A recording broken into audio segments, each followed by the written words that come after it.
नाबालिग आरोपी के वकील प्रशांत पाटिल जी हमारे साथ में। प्रशांत जी, क्या कुछ हुआ कोर्ट में? दोनों पक्ष ने क्या दलीलें रखी? पुलिस का क्या कहना था? पुलिस जो है, जो बेल मिली हुई है उसको खारिज कराना चाहती थी, क्योंकि जांच को लेकर भी बहुत सारी चीजें, नई नई चीजें सामने आ रही है।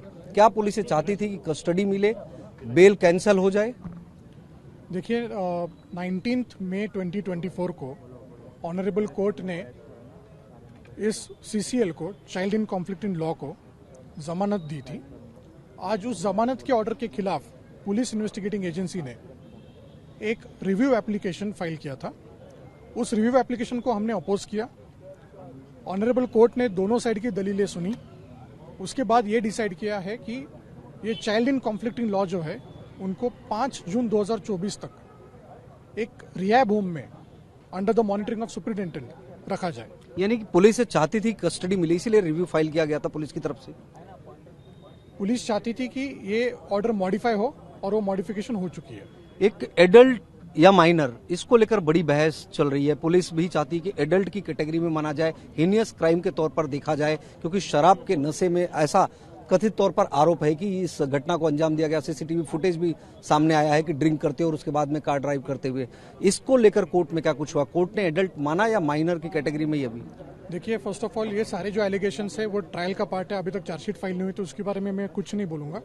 लेकिन अगर आप लोग सिर्फ इस चीज पे फोकस करते कि आज ऑनरेबल कोर्ट ने उनको एडल्ट करके डिक्लेयर करना है या नहीं है, इस एप्लीकेशन पे बहस नहीं हो पाई। उसकी वजह यह है क्योंकि जुवेनाइल जस्टिस एक्ट का जो स्कीम है, उस स्कीम के हिसाब से किसी भी child in conflict in law के खिलाफ जब FIR होती है, उस FIR के बाद 30 दिन के अंदर एक चार्जशीट फाइल होगी। चार्जशीट के बाद ये जरूरी नहीं कि वो CCL डिटेंशन होम में रहे, उसके बावजूद और 2 महीने के बाद जुवेनाइल जस्टिस बोर्ड उसको मॉनिटर करेगा, उसका बिहेवियरल कंडक्ट कैसा है, फिर जुवेनाइल जस्टिस बोर्ड उसको डिसाइड करेगा। ये स्कीम है, उस प्रोसीजर की वजह से आज उसके ऊपर बहस नहीं हो पाई। एक चीज और, 5 जून तक रिमांड होम में रहेंगे। इस दरमियान कोर्ट ने कोई ऐसी इजाजत दी है कि परिवार के लोगों से मुलाकात हो सकती है, बातचीत कर सकते हैं, या पुलिस अगर चाहे तो पूछताछ कर सकती है? पुलिस को अगर पूछताछ करनी है तो परमिशन क्या पुलिस ने ऐसा कोई से कोर्ट में दिया है क्या? देखिए, ऐसा है, आपके 2-3 क्वेश्चन है। उसमें से सबसे पहला क्वेश्चन है कि पुलिस को अगर इन्वेस्टिगेशन करना है तो क्या वो CCL के पास आके स्टेटमेंट रिकॉर्ड कर सकते हैं? तो उसकी जो प्रोविजन है वो कानून फिक्स्ड है, उसके ऊपर लॉ फिक्स्ड है कि उसके लिए जुवेनाइल जस्टिस बोर्ड की परमिशन लेके ही स्टेटमेंट लिया जा सकता है। वैसे डायरेक्टली कोई आके स्टेटमेंट नहीं ले सकता। ये सिर्फ इस केस के लिए, सारे केसेस के लिए यही लॉ है, यही लीगल पोजीशन है उसकी। दूसरी बात, फैमिली मेंबर्स को 1 घंटे के लिए परमिशन मिली है।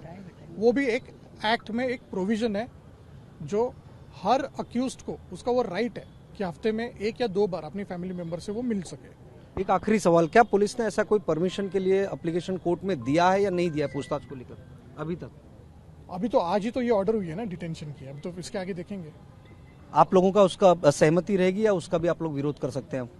वो तो जो एप्लीकेशन उसके ऊपर डिपेंड करेगा। बहुत धन्यवाद। प्रशांत पाटिल, आरोपी के वकील, साफ तौर पर बता रहे थे कि दरअसल जो नाबालिग और वयस्क कैटेगरी को लेकर जो मुद्दा था वो अभी तक इस पूरे मामले में कोई फैसला नहीं आया है। जहां तक जमानत रद्द होने की बात है, वो उसको लेकर जो बचाव पक्ष के वकील हैं वो साफ तौर पर ये कह रहे हैं कि दरअसल पहले के ऑर्डर को जो है मॉडिफाई किया गया है, यानी कि शब्दों के इस कह सकते हैं कि शब्दों की का एक खेल है जिसमें वो अपने आप को, अपने मुवक्किल का बचाव कर रहे हैं। लेकिन कुल मिलाकर यही है कि कोर्ट ने जमानत रद्द की और 5 जून तक ऑब्जर्वेशन में नाबालिग आरोपी को रखने का आदेश दिया है।